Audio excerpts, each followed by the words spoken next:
بیت المقدس یہودیوں، عیسائیوں اور مسلمانوں تینوں کے نزدیک مقدس مقام ہے۔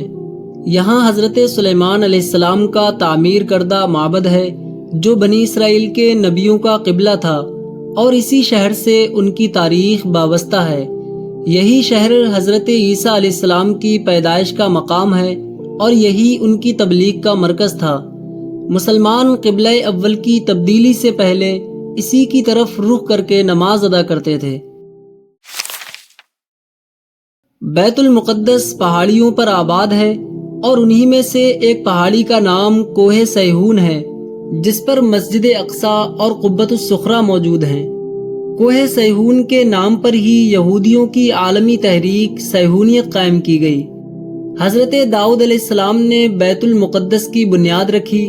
اس عمارت کے پورا ہونے سے قبل حضرت داؤد علیہ السلام کی وفات کا وقت آ گیا تو آپ نے اپنے فرزند حضرت سلیمان علیہ السلام کو اس کی تکمیل کی وصیت فرمائی۔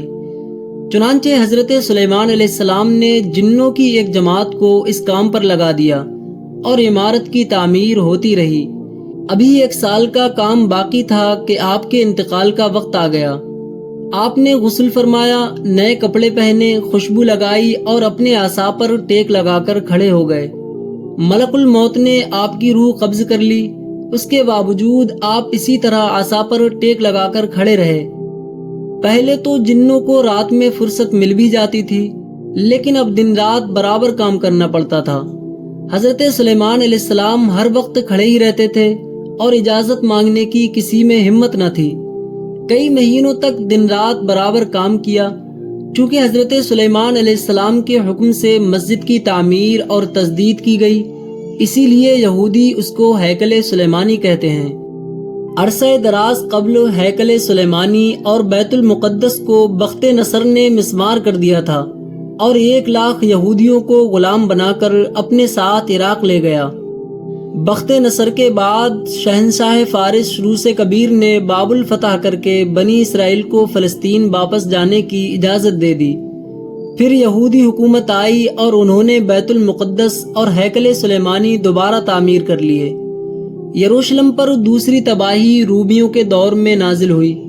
رومی جرنیل ٹائٹس نے 70 عیسوی میں یروشلم اور ہیکل سلیمانی دونوں مسمار کر دیے اور یہودیوں کو فلسطین سے جلا وطن کر دیا۔ 4 صدی عیسوی میں رومیوں نے عیسائیت قبول کر لی اور بیت المقدس میں گرجے تعمیر کر دیے۔ 2 ہجری تک بیت المقدس ہی مسلمانوں کا قبلہ تھا، حتیٰ کہ حکم الہی کے مطابق کعبے کو قبلہ قرار دے دیا گیا۔ 17 ہجری حضرت عمر فاروق اعظم کے دور میں عیسائیوں سے ایک معاہدے کے تحت بیت المقدس پر مسلمانوں کا قبضہ ہو گیا۔ خلیفہ عبد الملک کے عہد میں یہاں مسجد اقصیٰ کی تعمیر عمل میں آئی اور صخرہ معراج پر قبۃ الصخرہ بنایا گیا۔ 1099 عیسوی میں پہلی صلیبی جنگ کے موقع پر یورپی صلیبیوں نے بیت المقدس پر قبضہ کر کے 70,000 مسلمانوں کو شہید کر دیا۔ 1187 عیسوی میں سلطان صلاح الدین ایوبی نے بیت المقدس کو عیسائیوں کے قبضے سے چھڑایا۔ جدید تاریخ یہ ہے کہ پہلی جنگ عظیم دسمبر 1917 عیسوی کے دوران انگریزوں نے بیت المقدس اور فلسطین پر قبضہ کر کے یہودیوں کو آباد ہونے کی عام اجازت دے دی۔ یہود و نصارہ کی سازش کے تحت نومبر 1947 میں اقوام متحدہ کی جنرل اسمبلی نے دھاندلی سے کام لیتے ہوئے فلسطین کو عربوں اور یہودیوں میں تقسیم کر دیا، اور جب 14 مئی 1948 کو یہودیوں نے اسرائیل کے قیام کا اعلان کر دیا تو پہلی عرب اسرائیل جنگ چھڑ گئی۔ اس جنگ کے نتیجے میں اسرائیلی فلسطین کے 78% رقبے پر قابض ہو گئے۔ تیسری عرب اسرائیل جنگ جون 1967 میں اسرائیلیوں نے بقیہ فلسطین اور بیت المقدس پر بھی تسلط جما لیا۔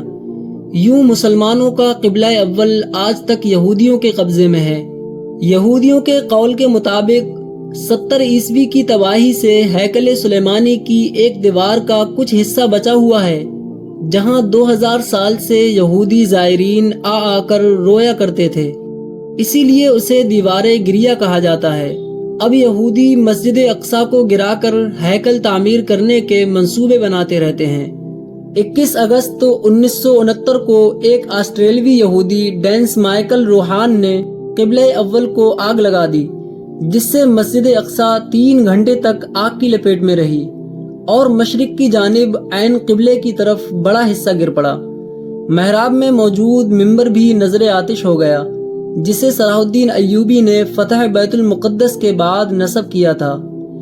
اس المناک واقعے کے بعد خواب غفلت میں ڈوبی ہوئی امت مسلمہ کی آنکھ ایک لمحے کے لیے بیدار ہوئی، اور واقعے کے تقریباً 1 ہفتے بعد اسلامی ممالک نے عالم اسلامی OIC قائم کر دی۔ اللہ رب العزت ایک بار پھر بیت المقدس پر مسلمانوں کا قبضہ و اختیار عطا فرما۔